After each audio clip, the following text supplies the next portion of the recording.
വണ്ടി നിലവിൽ global NCAP ടെസ്റ്റിലോ Bharat NCAP ടെസ്റ്റിലോ വിട്ടിട്ടില്ല. പക്ഷേ ഇന്ത്യയിൽ ഒരു ടെസ്റ്റ് നടന്നു. രണ്ട് സിആറുകൾ തമ്മിൽ എന്ന് വെച്ചാൽ 50 കിലോമീറ്റർ സ്പീഡിൽ സഞ്ചരിക്കുന്ന രണ്ട് സിആർ തമ്മിൽ കൂട്ടി ഇടിച്ച് ഇമ്പാക്റ്റ് എന്ന് വെച്ചാൽ 100 കിലോമീറ്റർ സ്പീഡിലുള്ള മിക്കവാറും നമ്മുടെ കേരളത്തിൽ RTO പൊക്കും. അതിനുള്ള എല്ലാ ചാൻസും ഉണ്ട്. എന്തിനാണ് ഗെയിം കളിച്ചത്? ഇപ്പോൾ ടൂറിസ്റ്റ് ബസ്സിൻ്റെ ഫ്രണ്ടിൽ നിന്ന് വീഡിയോ എടുക്കാൻ പറ്റത്തില്ലെന്ന് വിധി വന്നിട്ടുണ്ട്. 11.5 ലക്ഷം രൂപ എക്സ്-ഷോറൂം പ്രൈസിൽ ടാറ്റ സിയറ, നമ്മളെല്ലാവരും വിചാരിച്ചതിനെക്കാട്ടി വളരെ എക്സൈറ്റിംഗ് പ്രൈസിലാണ് ടാറ്റ സിയറ ലോഞ്ച് ചെയ്തിരിക്കുന്നത്. ഇത് ഒരു കാര്യം ആദ്യം പറയാം, ഇൻട്രോഡക്ടറി പ്രൈസാണ്. ഈ പ്രൈസ് എപ്പോൾ വേണമെങ്കിലും ചേഞ്ച് ചെയ്യാനുള്ള എല്ലാ സാധ്യതയുണ്ട്. അപ്പം ആദ്യം ബുക്ക് ചെയ്യുന്നവർക്ക് ഈ ഒരു പ്രൈസ് ഓപ്ഷനിൽ ഈ ഒരു വണ്ടി എടുക്കുക എന്നുള്ളതാണ് ഏറ്റവും വലിയ അട്രാക്ഷൻ. ഇനി ബേസ് വേരിയൻ്റെ പ്രൈസ് ആണെന്ന് വിളിച്ചാൽ നിങ്ങൾ ടെൻഷൻ അടിക്കേണ്ട കാര്യമൊന്നുമില്ല. അത്യാവശ്യം ഫീച്ചർ റിച്ച് ആയിട്ടാണ് ഭാരതിൻ്റെ ബേസ് വേരിയൻറ്റ് പോലും വന്നിരിക്കുന്നതെന്നുള്ളതാണ് മറ്റൊരു അട്രാക്ഷൻ. ടോപ്പ് എൻഡ് വേരിയൻ്റെ പ്രൈസ് എന്താണ് അങ്ങനെയുള്ള കാര്യങ്ങളൊന്നും അനൗൺസ് ചെയ്തിട്ടില്ല. അപ്പോൾ അതിനെക്കുറിച്ച് നമുക്ക് പ്രത്യേകിച്ച് കമൻറ്റ് ചെയ്യാനൊന്നും പറ്റില്ല. ഇനി എഞ്ചിൻ ഓപ്ഷൻ, അതാണ് അടുത്ത എക്സൈറ്റിംഗ് ആയിട്ടുള്ള കാര്യം. 3 എണ്ണം വരുന്നുണ്ട്. ഒന്ന് ടർബോ പെട്രോൾ വരുന്നുണ്ട്, പിന്നെ ഒരു പെട്രോൾ ഓപ്ഷൻ വരുന്നുണ്ട്, ഇനി ഡീസൽ എഞ്ചിൻ ഓപ്ഷൻ. അങ്ങനെ 3 എഞ്ചിൻ ഓപ്ഷനായിട്ടാണ് നമ്മുടെ സിആർ എത്തിയിരിക്കുന്നത്.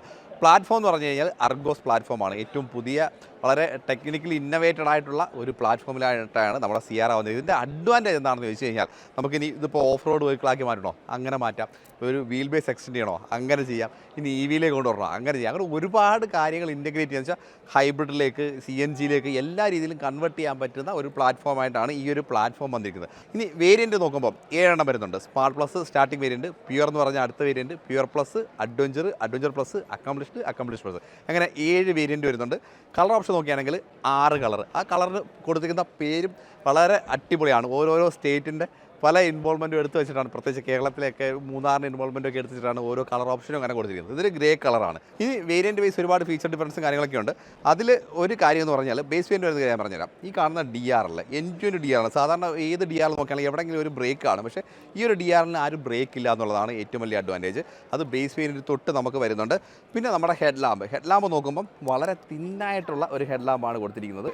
ബൈ LED ഹെഡ് ലാമ്പാണ്. ഇത് ബേസ് വേരിയൻ്റ് തൊട്ട് വരുന്നുണ്ട്. ഓട്ടോമാറ്റിക് ഫംഗ്ഷൻ അങ്ങനെയുള്ള കാര്യങ്ങളെല്ലാം ബേസ് വേരിയൻ്റ് അവൈലബിൾ. പക്ഷേ ഇതിൻ്റെ ഒരു നെഗറ്റീവ് എന്താണെന്ന് വെച്ച് കഴിഞ്ഞാൽ, ഇതിനെന്തെങ്കിലും ഒരു പ്രശ്നം വന്നു കഴിഞ്ഞാൽ ഈ ഒരു യൂണിറ്റ് മാറ്റേണ്ട ഒരു അത്യാവശ്യം കോസ്റ്റ്ലി ആവാൻ സാധ്യതയുണ്ട്. ഇനി നമുക്ക് തൊട്ട് താഴെയായിട്ട് ഫോഗ് ലാമ്പ് യൂണിറ്റ് വരുന്നുണ്ട്. അതും വളരെ സ്ലീക്കായിട്ടുള്ള യൂണിറ്റ് കൊടുത്തേക്കുന്നത്. ഇതിൻ്റെ ടാറ്റയുടെ ലോഗോയുടെ താഴെയായിട്ട് 360 ക്യാമറ വരുന്നുണ്ട്. അത് നമുക്ക് ടോപ്പിൻ്റെ വേരിയൻറ്റിലേക്ക് വരുമ്പോഴായിരിക്കും 360 ക്യാമറയും കാര്യങ്ങളൊക്കെ കിട്ടുന്നത്. അഡാസിൻ്റെ റഡാർ യൂണിറ്റ് കാണാം. ഇത് നമുക്ക് ടോപ്പ് വേരിയൻറ്റിലായിരിക്കും. ഇത്രയാണ് നമുക്ക് ഫ്രണ്ടിൽ നമുക്ക് ടെക്നിക്കൽ വൈസ് ആയിട്ട് പറയാനുള്ള കുറച്ച് കാര്യങ്ങൾ. ലെങ്ത് എത്രയാണെന്ന് കറക്റ്റ് കൃത്യമായി അറിയില്ല. ഒരു 4.4 മീറ്ററിനകത്തുള്ള ലെങ്തും കാര്യങ്ങളൊക്കെയാണ് വാഹനത്തിനുള്ളത്. വീൽ ബേസ് വരുമ്പോഴത്തേക്ക് 2700 mm വരുന്നുണ്ട്. അതുപോലെ ഗ്രൗണ്ട് ഗിയറാൻസ് നോക്കുമ്പോൾ 205 mm വരുന്നുണ്ട്. ഇനി വാട്ടർ വെയ്ഡിങ് കപ്പാസിറ്റി 455 mm ആണ്. ഇത്രയാണ് ടെക്നിക്കൽ നമുക്ക് ഈ ഒരു സൈഡിലേക്ക് പറയാനുള്ള മറ്റൊരു കാര്യം. ഇനി ബേസ് വേരിയൻറ്റ് ഒട്ട് തന്നെ നമുക്ക് ഫ്രണ്ടിലും ബാക്കിലും ഡിസ്ക് ബ്രേക്കുകളാണ്. പിന്നെ സസ്പെൻഷൻ സൈഡിലേക്ക് വരുമ്പോൾ FTD ഫ്രീ കണ്ടിപ്പൻ ഡാമ്പിംഗ് അങ്ങനെയുള്ള കാര്യങ്ങളെല്ലാം വണ്ടിയിൽ ആഡ് ഓൺ ചെയ്തിട്ടുണ്ട്. പിന്നെ നമുക്ക് വീൽ സൈസ് 19 ഇഞ്ചാണ് ടോപ്പ് എൻഡ് വേരിയൻറ്റിൽ വരുന്നതെങ്കിൽ 17 ഇഞ്ചാണ് നമുക്ക് ബേസ് വേരിയൻറ്റ് നമുക്ക് അവൈലബിൾ ആയിട്ടുള്ളത്. ഫ്രണ്ടിലും ബാക്കിലും ഡിസ്ക് ബ്രേക്കുകൾ നമുക്ക് ബേസ് വേരിയൻറ്റ് ഉണ്ട്. പിന്നെ ഈ കാണുന്ന ഹൈപ്പർ സ്റ്റൈൽ അലോയ് വീല് നമുക്ക് ടോപ്പ് എൻഡ് വേരിയൻറ്റിലായിരിക്കും കിട്ടുക. EVയിലൊക്കെ വരുമ്പോഴത്തേക്ക് ഈ ഒരു സ്റ്റൈലാണ്. അപ്പോൾ അത് മറ്റുള്ള വാഹനങ്ങളിലേക്ക് കൊണ്ടുവന്നു.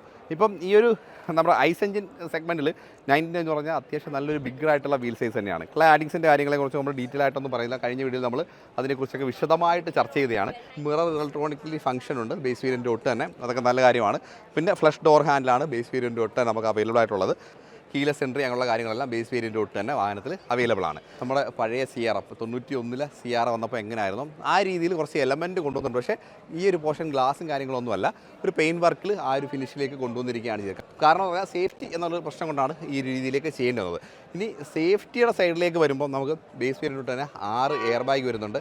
പിന്നെ മറ്റൊരു കാര്യം എന്ന് പറഞ്ഞു കഴിഞ്ഞാൽ, ഗ്ലോബൽ എൻക്യാപ് ടെസ്റ്റിൽ നമ്മൾ സാധാരണ വാഹനം എങ്ങനെയാണ് ടെസ്റ്റ് ചെയ്യുന്നത്? ഒരു വാഹനം ഒരു 60-64 കിലോമീറ്റർ സ്പീഡിൽ ഒരു ഫിക്സായിട്ട് നിൽക്കുന്ന ഒബ്ജക്റ്റിൽ ഇടിക്കുക, അതിനകത്ത് വരുന്ന ഇമ്പാക്റ്റാണ് നമ്മൾ നോർമലി കാൽക്കുലേറ്റ് ചെയ്യുക. പക്ഷേ ഇത് വണ്ടി നിലവിൽ ഗ്ലോബൽ എൻക്യാപ് ടെസ്റ്റിലോ ഭാരത് എൻക്യാപ് ടെസ്റ്റിലോ വിട്ടിട്ടില്ല. പക്ഷേ ഇന്ത്യയിൽ ഒരു ടെസ്റ്റ് നടന്നു.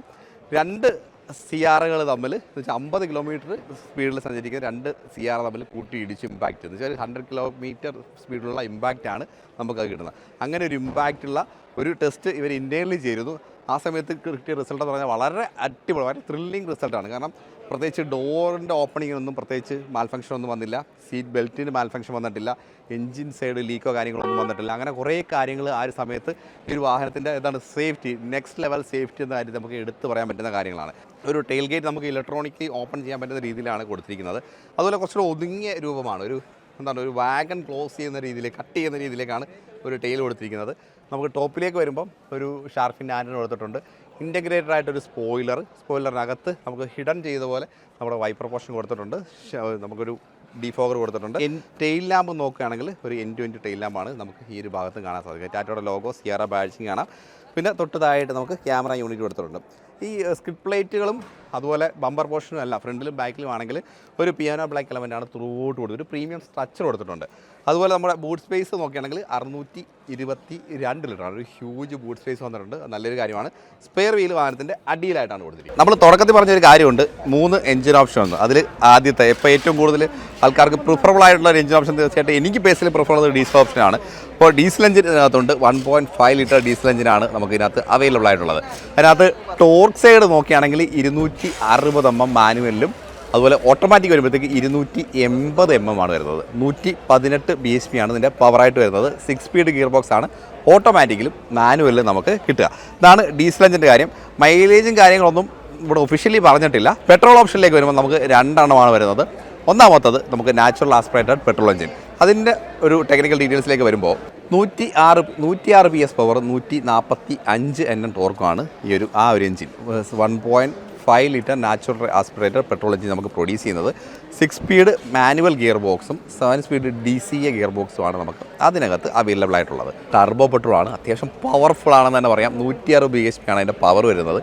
255 Nm ടോർക്ക് വരുന്നത്. ഒരു ഹൈ പെർഫോമിംഗ് പെട്രോൾ എഞ്ചിനാണ് നമുക്ക് ടർബോയിൽ കിട്ടുന്നത്. അതിനകത്ത് നമുക്ക് 6 സ്പീഡ് 80 ആണ് ട്രാൻസ്മിഷൻ ഓപ്ഷൻ വരുന്നത്. ടാറ്റ CR അല്ലെങ്കിൽ ടാറ്റ ഇതിനെ പറയുന്നത് നമ്മുടെ വീട്ടിലെ ലിവിങ് സ്പേസ് എന്നുള്ളതാണ്. നമുക്ക് പല കാര്യങ്ങളും ഇതിനകത്ത് ഇത് ചെയ്യാം. എന്ന് വെച്ചാൽ വേണമെങ്കിൽ ഗെയിമൊക്കെ കളിക്കാതാണ് പറയുന്നത്. അതിനുള്ള സാധനങ്ങളൊക്കെ ഇവിടെ വെച്ചിട്ടുണ്ട് ഡിസ്പ്ലേ ആയിട്ട്. എന്ന് വെച്ചാൽ ഇത് 3 സ്ക്രീനാണുള്ളത്. കണ്ടോ, ഇത് 12.3, 10.25 ഇങ്ങനെ 3 സ്ക്രീൻ. ഈ സ്ക്രീനകത്ത് പല ഫംഗ്ഷൻ, ഇത് ക്ലസ്റ്റർ ഫംഗ്ഷനാണ് ഇതിനകത്ത് വരുന്നത്. ഇതിനകത്ത് നമ്മുടെ ഈ 2 സ്ക്രീനിൽ നമുക്ക് കോമൺ ഫംഗ്ഷൻസ് കൊണ്ടുവരാം. ഇവിടെ വേണമെങ്കിൽ ഒരാൾക്ക് ഇരുന്നിട്ട് ഗെയിമൊക്കെ കളിക്കാം. മിക്കവാറും നമ്മുടെ കേരളത്തിൽ RTO പൊക്കും. അതിനുള്ള എല്ലാ ചാൻസും ഉണ്ട്. എന്തിനാണ് ഗെയിം കളിച്ചത്? ഇപ്പോൾ ടൂറിസ്റ്റ് ബസ്സിൻ്റെ ഫ്രണ്ടിൽ നിന്ന് വീഡിയോ എടുക്കാൻ പറ്റത്തില്ലെന്ന് വിധി വന്നിട്ടുണ്ട്. അപ്പോൾ അതുപോലെ വളരെ താമസിയാതെ CR'ക്കകത്ത് എന്തെങ്കിലും വിധി വരാനുള്ള ചാൻസ് ഉണ്ട്. അതിനുള്ള എല്ലാ കാര്യങ്ങളും ടാറ്റയിനകത്ത് കൊണ്ടുവച്ചിട്ടുണ്ട്. അപ്പോൾ നമ്മുടെ വീട്ടിൽ നിന്ന് ചെയ്യാൻ പറ്റുന്ന എല്ലാ കാര്യങ്ങളും, ഗെയിം കളിക്കാം, നമുക്ക് വേണമെങ്കിൽ മ്യൂസിക് കേൾക്കാം, അങ്ങനെയുള്ള എല്ലാ പരിപാടികളും ഇതിനകത്ത് ചെയ്യാൻ വേണ്ടിയിട്ടാണ് നമുക്ക് ഇത്രയും വലിയൊരു കൺസോൾ വന്നിരിക്കുന്നത്. ഇപ്പോൾ ബിഗ്ഗർ സ്ക്രീനാണ്. നമ്മുടെ ഓട്ടോമൊബൈൽ ഇൻഡസ്ട്രിയിൽ നമ്മൾ നേരത്തെ XCV9 ആണ് ഇത്രയും ബിഗ്ഗറായിട്ടുള്ള ലോങ് സ്ക്രീൻ കണ്ടത്. അപ്പോൾ അത് ഈ ഒരു വാഹനത്തിലേക്ക് വന്നിരിക്കുകയാണ്. നമുക്ക് ബേസ് വേരിയൻ്റ് കിട്ടില്ല. നമുക്ക് ടോപ്പ് എൻഡ് വരുമ്പോഴേക്കായിരിക്കും ഇത്രയും ബിഗ്ഗറായിട്ടുള്ള സ്ക്രീനും കാര്യങ്ങളൊക്കെ കിട്ടുക. സ്നാപ്ഡ്രാഗൻ്റെ പ്രോസസ്സറാണ്, അതുകൊണ്ട് തന്നെ അത്യാവശ്യം പെർഫോമിങ് ആയിരിക്കും. അക്കാര്യം സംശയമൊന്നുമില്ല. നമുക്ക് ജസ്റ്റ് ഒന്ന് ഓപ്പറേറ്റ് ചെയ്ത് കാണിക്കാം. സെൻസിറ്റീവ് ആണ്. അപ്പോൾ ഒരുപാട് ആൾക്കാർ നമ്മുടെ വീഡിയോ എടുക്കാൻ വേണ്ടി വെയിറ്റ് ചെയ്യണം. അപ്പോൾ ഒരുപാട് ഡീറ്റെയിൽസ് കാണിക്കാൻ പറ്റുന്നില്ല. എന്നാലും അത്യാവശ്യം ഏകദേശം 30-ലധികം ആപ്ലിക്കേഷൻ നമുക്ക് ഇതിനകത്ത് ഇൻസ്റ്റാൾ ചെയ്യാൻ പറ്റും, അത് ഓപ്പറേറ്റ് ചെയ്യാൻ പറ്റും. അതിനൊക്കെയുള്ള എല്ലാ ഫംഗ്ഷൻസും ഉണ്ട്. പിന്നെ ഇവിടെ ഒരു കാര്യമുണ്ട്, HUD എന്ന് പറഞ്ഞാൽ നമ്മുടെ ഹെഡ് അപ്പ് ഡിസ്പ്ലേ പോലത്തെ ഒരു ഫംഗ്ഷൻ ഉണ്ട്. ഇത് സ്ക്രീനിലായിരിക്കും അതിൻ്റെ ഡിസ്പ്ലേ വരിക.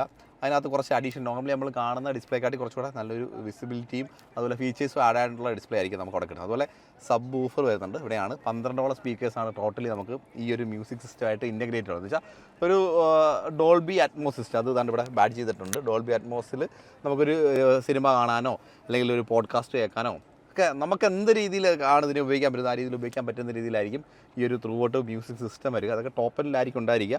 പിന്നെ അതിനോടൊപ്പം വരുന്ന മറ്റൊരു കാര്യമാണ് ഈ കാണുന്ന സൗണ്ട് ബാർ. ആദ്യമായിട്ടാണ് ഒരു വാഹനത്തിനകത്ത് ഒരു സൗണ്ട് ബാർ വരുന്നത്. ഇത് JBLൻ്റെ സൗണ്ട് ബാറാണ്. അത്യാവശ്യം നല്ല രസമുണ്ട്, കാണാൻ രസമുണ്ട്. ഇതും ടോപ്പ് എൻഡ് വേരിയൻ്റിലായിരിക്കും നമുക്ക് കിട്ടുക കേട്ടോ. ഇനി തൊട്ട് താഴേക്ക് വരുമ്പോൾ നമ്മുടെ AC കൺട്രോൾ യൂണിറ്റ് നമുക്ക് ഇവിടെ അവൈലബിൾ ആണ്. ഡ്യുവൽ സോൺ AC ആണ് വരുന്നത്. നല്ലൊരു കാര്യമായിട്ട് തോന്നി. നമുക്ക് ഇൻഡിവിജ്വലായിട്ട് കൺട്രോൾ ചെയ്യാം. ഫെദർ ടച്ച് വരുന്നുണ്ട്. പിന്നെ നമുക്ക് മാനുവൽ കീസും വരും. ഒരു പോർട്ട് ചാർജ്, പിന്നെ ഒരു USB ഇൻപുട്ടാണ് കേട്ടോ. അത് ആക്ച്വലി USB ഇൻപുട്ടുണ്ട്. പിന്നെ ഒരു 65 വോൾട്ടിൻ്റെ ഒരു ഫാസ്റ്റ് ചാർജറുണ്ട്. ഇവിടെ ഫോൺ വെക്കാനുള്ള ഒരു സ്പേസ് ഉണ്ട്. ഇതാരുടെ ഫോണിനകത്ത് മറന്നു വെച്ചിട്ട് പോയതാണ് കേട്ടോ. ഇതാരുടെ ഫോണാണെങ്കിൽ പെട്ടെന്ന് ഒന്ന് കൈപ്പറ്റുക. ആരുടെയാണെന്ന് അറിയില്ല, ആരോ വീഡിയോ എടുത്ത ഏതോ ക്രിയേറ്ററുടെ ഫോണാണ് കേട്ടോ. ഓക്കെ, തൊട്ട് താഴെയായിട്ട് നമുക്ക് 2 കപ്പ് ഹോൾഡർ ഉണ്ട്. കീ ഇതാണ്. ഇപ്പോൾ ഹാരിയറിനകത്തൊക്കെ കണ്ട അതേ കീ തന്നെയാണ് നമുക്ക് ഇതിനകത്ത് വന്നിരിക്കുന്നത്. ഇവിടെ നമ്മുടെ ആംബ്രസ്റ്റ് പോർഷൻ ഉണ്ട്, നമ്മുടെ ഗിയർ നോബ്, ഇതിനെക്കുറിച്ച് നമ്മൾ നേരത്തെ പറഞ്ഞാൽ റിവേഴ്സ്, ന്യൂട്രൽ ഡ്രൈവ്, പാർക്ക് ഇത്രയാണ് വരുന്നത്. പിന്നെ ഇതിനകത്ത് നമുക്ക് ഇലക്ട്രിക് പാർക്ക് ബ്രേക്കും ഓട്ടോ ഹോൾഡ് അങ്ങനെയുള്ള ഫംഗ്ഷനൊക്കെ നമുക്ക് ബേസ് വേരിയൻ്റ് തന്നെ കിട്ടുന്നുണ്ട്. അത് നല്ലൊരു കാര്യമാണ്. പിന്നെ ഈ ഒരു ആംബ്രസ്റ്റ് അഡ്ജസ്റ്റബിൾ ആണ്, ഇത് ബേസ് യൂണിറ്റ് അവൈലബിൾ ആണ്. പിന്നെ സ്റ്റിയറിംഗിലേക്ക് വരുമ്പോൾ നമുക്ക് ടിൽറ്റ് ആൻഡ് ടെലസ്കോപ്പിക് എന്ന് വെച്ചാൽ മുന്നോട്ടും വരും മുകളിലോട്ടും താഴോട്ടും ആവും.